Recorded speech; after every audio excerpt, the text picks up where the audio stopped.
எத்தனை சாமி வந்ததையா, இது எந்தெந்த சாமி தந்ததையா, எத்தனை பாட்ட சொன்னதையா, அத சுத்துற பூமி கண்டதையா,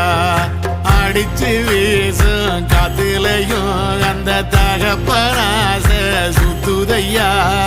பிடிச்சு பூக்கும் வேதையிலும் ஒரு வம்சத்து கதையே உள்ளதையா,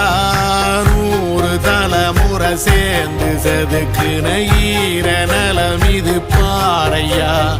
வாழும் வரையிலும் நீயும் விதைக்கிற கடமை இருக்கு கேளையா, கோடி விளக்காயேந்தி கிடந்த